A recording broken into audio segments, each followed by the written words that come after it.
नमस्कार, सत श्री अकाल, आदाब, हेलो, हाय, केम छो, very pleasant and warm evening guys. कैसे हो आप सभी लोग? मेरा नाम है शिवम गुप्ता और आप देख रहे हो इंजीनियर्स अड्डा। सो गाइस, आज का जो सेशन है वो बहुत ही खास होने वाला है क्योंकि आज मैं आप लोगों को कुछ नई टेक्निक बताने वाला हूं that how to prepare 5x faster for any examination. अगर आप 5 गुना तेज स्पीड में भागना चाहते हो, अगर आप एग्जामिनेशन को प्रिपेयर करना चाहते हो तो कैसे करोगे। इवन ये जो टेक्निक है, ये टेक्निक भी मैं आप लोगों को बताऊंगा किसी भी नए सब्जेक्ट के लिए, किसी भी नए कॉन्सेप्ट के लिए और किसी भी नए एग्जामिनेशन के लिए अगर आप प्रिपेयर करना चाहते हो, भले ही वो कोई भी एग्जामिनेशन हो, आप उसके लिए कर सकते हो। ये टेक्निक बहुत अच्छी होती है। अब इस टेक्निक को कैसे समझना है उसके बारे में भी बता दूंगा कि कैसे आप इसमें बेस्ट रिजल्ट लेकर के आ सकते हो। राइट, अब गाइस देखो, किसी भी एग्जामिनेशन के लिए प्रिपेयर करना है, इसमें आप लोगों को कुछ चीजें बताता हूं जिसको आप लोगों को थोड़ा सा दिमाग में रखना है। सबसे पहली चीज, फॉर एग्जाम्पल मान लो नॉन टेक का एक एग्जांपल लेता हूं जिससे आप लोगों को समझाने की कोशिश करूंगा, जिससे आप लोग समझ पाओगे। टेक्निकल पे भी लगा देना, किसी भी सब्जेक्ट में आप ये टेक्निक लगाना चलेगा। राइट, फॉर एग्जांपल मान लेते हैं कि हम लोगों को नॉन टेक तैयार करना है और नॉन टेक में आप लोगों को हिस्ट्री तैयार करना है। ठीक है, मान लेते हैं ऐसा हिस्ट्री तैयार करना है। अच्छा, पहले मैं ये वाली चीज बता दूं, ये सिर्फ उसी स्टूडेंट के लिए जो सच में तैयारी अच्छे से करना चाहता है। राइट, अगर किसी को लग रहा है कि भाई टाइम पास करना है तो टाइम पास करने के लिए सेशन बिल्कुल भी नहीं है, पहले ही बता दे रहा हूं। राइट, अब जैसे कि आप लोगों को हिस्ट्री तैयार करना है, आम जनता क्या करेगी? हिस्ट्री तैयार करना है, हिस्ट्री के लिए वो क्या करेगी? वो पहले से हिस्ट्री पढ़ना शुरू कर देगी। जब वो उसकी पूरी हिस्ट्री कंप्लीट होगी 20 दिनों के बाद, फिर उसके बाद वो क्वेश्चन लगाएगी। क्वेश्चन लगाने के बाद देखेगी भाई ये क्वेश्चन बन रहे हैं, ये क्वेश्चन नहीं बन रहे हैं, क्या करूं क्या नहीं करूं, ये सारी चीजें आएंगी। Right, okay. मुझे अगर हिस्ट्री पढ़नी है तो मेरा तरीका क्या होगा उसके बारे में बताता हूं। गाइस, सबसे पहले मैं डिसाइड करूंगा कि मुझे किस एग्जाम के लिए पढ़नी है। जैसे कि फॉर एग्जांपल मान लेते हैं कि मैंने हिस्ट्री के लिए एक चीज रख ली कि मुझे पढ़ना है किसी भी एग्जामिनेशन के लिए। आपने एसएससी जेई ले लिया कि भाई एसएससी जेई में भी आप लोगों की हिस्ट्री आ रही है, या फिर आप किसी नॉन टेक में सीजीएल पढ़ रहे हो, या फिर आप एमपीपीएससी दे रहे हो, यूपीएससी लेवल का भी कुछ भी दे रहे हो, आप एग्जाम सेलेक्ट कर लो। एग्जाम के लास्ट 10 ईयर्स के पेपर्स निकाल लो। राइट, 10 पेपर्स अपने पास रखो। मुझे पता है कि मुझे हिस्ट्री का एच भी नहीं आता है, लेकिन अगर मेरे पास 10 पेपर्स है, मैं उन 10 पेपर्स को सॉल्व करना शुरू करूंगा। सच बता रहा हूं, जब मैं सॉल्व करूंगा ना, मुझे हवा भी नहीं लगेगी। मुझे सच में हवा नहीं लगेगी कि मैंने कैसे क्या सॉल्व किया इसमें। राइट, मैं कुछ भी होगा हिस्ट्री में, कोई भी टॉपिक होगा उसको देखूंगा, कोई भी क्वेश्चन होगा उसको पढ़ना शुरू करूंगा। हवा नहीं लगेगी, कोई टेंशन की बात नहीं है, मत करो, मत टेंशन लेना। राइट, क्वेश्चन लगा लो बस। लास्ट 10 ईयर्स में जितने भी हिस्ट्री के क्वेश्चंस आए थे वो तुम्हारे दिमाग में आ चुके हैं कि भाई ऐसे क्वेश्चन आए थे जिसमें मुझे हवा भी नहीं लगी। राइट, अब क्या करोगे? अब तुम लोग हिस्ट्री पढ़ना शुरू करोगे। जैसे ही तुम लोग हिस्ट्री पढ़ना शुरू करोगे गाइज, हमारे सबकॉन्शियस माइंड में इन 10 पेपर से आने वाले कुछ क्वेश्चंस जो होंगे ना, वो तुम्हारे दिमाग में छप जाएंगे। तुम्हें एटलीस्ट उसके बारे में नहीं पता होगा, लेकिन तुम्हें ये पता होगा कि अच्छा मेडिवल हिस्ट्री में ये आया हुआ था। राइट, अच्छा जो मॉडर्न हिस्ट्री थी उसमें इसके बारे में पूछा गया था। अच्छा, आप लोगों से जो फ्रीडम फाइटर्स हैं उनके बारे में क्वेश्चन आया हुआ था। अच्छा, इस डेट के बारे में था। अच्छा, अकबर के बारे में पूछा था। अच्छा, औरंगजेब के बारे में पूछा था। हुमायूं के बारे में कुछ नहीं आया था। राइट, इस तरीके से तुम्हारे दिमाग में आएगा। ठीक है, अब जब तुम इसकी थ्योरी और कॉन्सेप्ट्स पढ़ रहे होगे, कॉन्सेप्ट्स पढ़ते समय जो भी कॉन्सेप्ट तुम्हारे एग्जामिनेशन में आ चुके हैं ना, वो सारे के सारे कॉन्सेप्ट अपने आप, गाइज इसमें आपको कुछ नहीं करना पड़ेगा, अपने आप तुम लिंक करने लग जाओगे कि भाई पेपर में कौन कौन से कॉन्सेप्ट आए थे।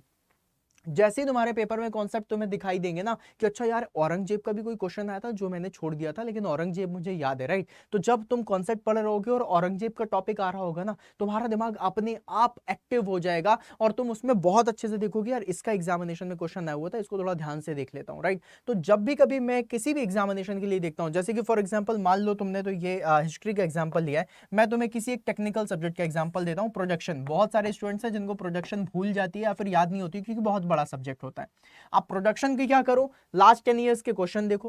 क्वेश्चन तुम्हें यह पता चल जाएगा कि भाई किस किस टॉपिक से क्वेश्चन आए थे। तुम्हें नहीं बन रहे कोई बात नहीं, कुछ जज करने की जरूरत नहीं है, लेकिन जब तुम प्रोडक्शन पढ़ोगे तुम्हें यह पता होगा यार इस टॉपिक से भी क्वेश्चन देखा था मैंने, इस टॉपिक से भी देखा था। ऐसे याद नहीं रहेगा कि तुमने किस किस टॉपिक से देखे थे, लेकिन जब तुम पढ़ोगे ना तुम्हें अपने आप याद आएगा। और जब याद आएगा तो तुम्हें क्या करना है, तुम्हें बस उसी कॉन्सेप्ट्स को, जो भी थ्योरी पढ़ रहे हो उसी थ्योरी को थोड़ा सा अच्छे से पढ़ लेना और जो भी कॉन्सेप्ट्स है उनको अंडरलाइन करते हुए चलना, सो दैट तुम्हें पता रहे कि भाई ये इंपॉर्टेंट टॉपिक है जिससे क्वेश्चन पूछा गया था।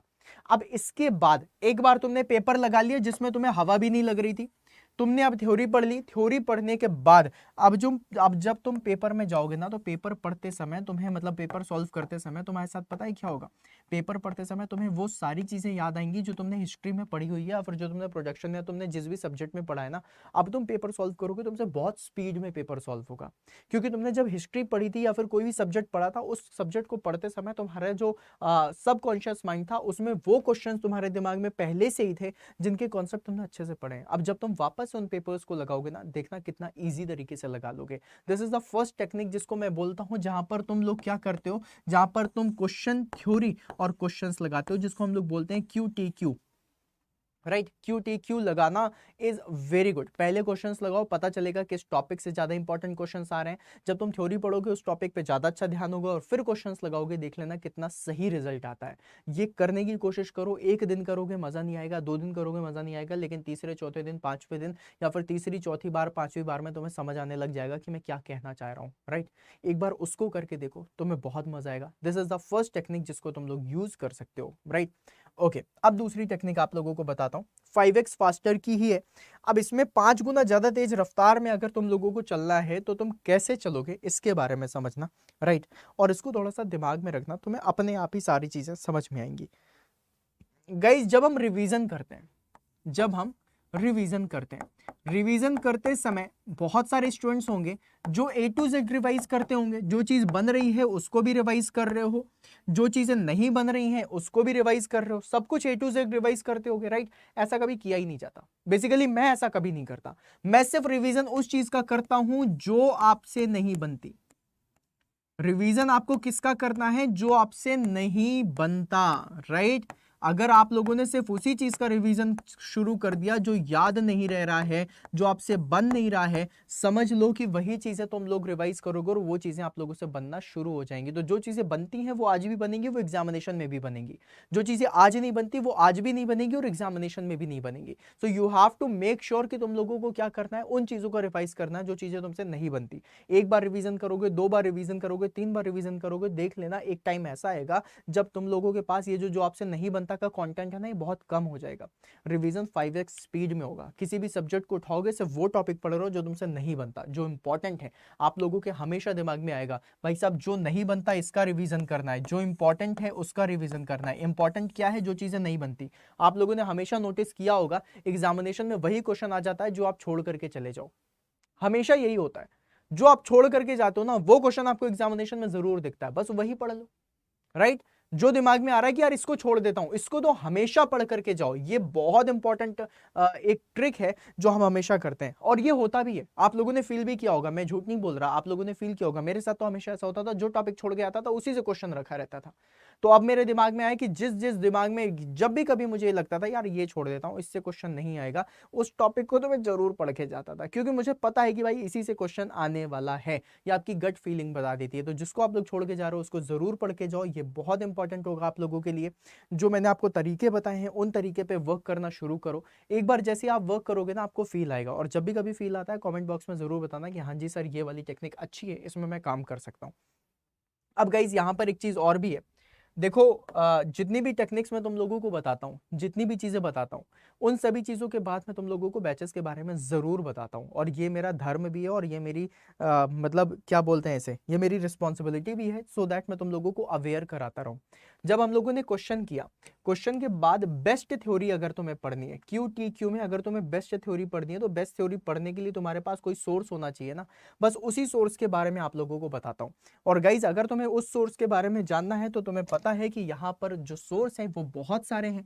और सबसे पहले मैं बता दूं, अगर आप सिविल के हो, मैकेनिकल के हो, इलेक्ट्रिकल के हो, किसी भी जगह पे हो, आप लोगों के लिए सोर्सेज बहुत सारे हैं। जैसे कि तुम अड्डा 24/7 पे जाते हो, सोर्सेज के बारे में भी थोड़ा सा बात कर लेते हैं। तो ऑल कोर्सेज में जब जाओगे तो गेट और इंजीनियरिंग सर्विसेज में तुम्हें इंजीनियरिंग महापैक दिखाई देगा। Engineering Mahapack is the best source for your non technical examination, for your technical examination, for your test series, for your recorded sessions, for your e books and for everything. तो सारी चीजें अगर आप लोगों को मिल रही हैं, साथ में डबल वैलिडिटी भी है, तो मतलब 1 साल का सब्सक्रिप्शन आपको 2 साल के लिए मिल रहा है। So why not to join this Mahapack. अगर अभी तक ज्वाइन नहीं किया है बेस्ट सोर्स के लिए, तो ज्वाइन करो, बहुत ज्यादा इंपॉर्टेंट है आप सभी लोगों के एग्जामिनेशन को क्लियर करने के लिए। आप लोगों को अभी मेरी बातें थोड़ा सा कम लग रही होंगी, मतलब लग रहा होगा कि अरे नहीं सर आप तो बैच के बारे में बता रहे हो। भाई मत लो, कोई तकलीफ नहीं है। लेकिन जब एक बार सिलेक्शन नहीं होगा, जब फेलियर फील आएगा और उसके बाद लगेगा यार ले लेना चाहिए था, ले लेते तो कुछ तो फायदा होता, है ना, दिमाग में अगर वो वाली चीज तुम्हें बाद में आने वाली है, तो भाई बाद के लिए क्यों इंतजार कर रहे हो, फिर अभी से करना शुरू करो ना काम। बचपन से ही तो देखते हुए आ रहे हैं हमेशा, राइट। जब 12th में होते थे तो हमें लगता था यार 11th में थोड़ा और मेहनत कर लेते तो 11th क्लियर हो जाती। और एक बात तुम लोगों को बहुत अच्छे से पता है, 12th में आने के बाद क्या कभी तुम लोगों ने ये फील नहीं किया कि अगर आज की डेट में मुझे 10th का एग्जामिनेशन देना होता तो सच में बहुत अच्छे मार्क्स लेके आता।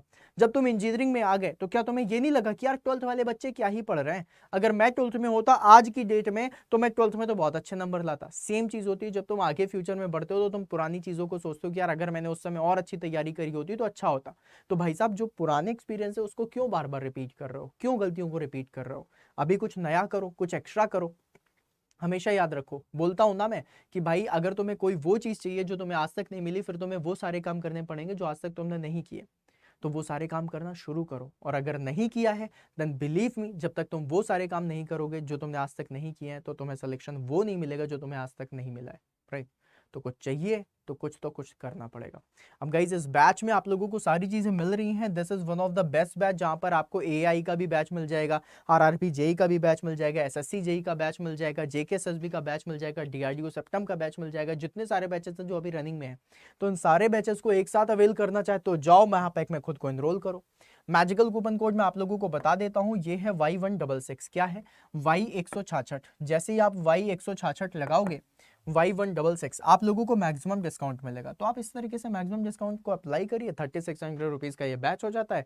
जाओ जाकर के खुद को एनरोल कर लो। तो मतलब यहाँ पर क्या होगा, Y166, इसी से आपको मिलेगा मैक्सिमम डिस्काउंट, और इसी मैक्सिमम डिस्काउंट के साथ आप लोगों को मिलेगी डबल वैलिडिटी। डबल वैलिडिटी का यूज करें, दिसंबर 2024 तक के लिए अपने आप को एनरोल करें और बढ़िया तरीके से तैयारी में लग जाओ, क्योंकि बेस्ट कंटेंट आपको यही मिलेगा। और फिर उसके बाद मिलते हैं हम लोग सेशन में। तो जाओ जाकर के खुद को एनरोल करो। आज डबल वैलिडिटी है, मान लो कल नहीं हुई तो फिर क्या करोगे, राइट। फिर इंतजार करना पड़ेगा, और इंतजार करना सबसे बुरा लगता है। तो इंतजार ना करें, टाइम का लुफ्त उठाएं और मौके का लुफ्त उठाएं और जाकर के खुद को एनरोल करें। मिलते हैं फिर अपन नेक्स्ट सेशन में, तब तक के लिए बाय बाय गाइस।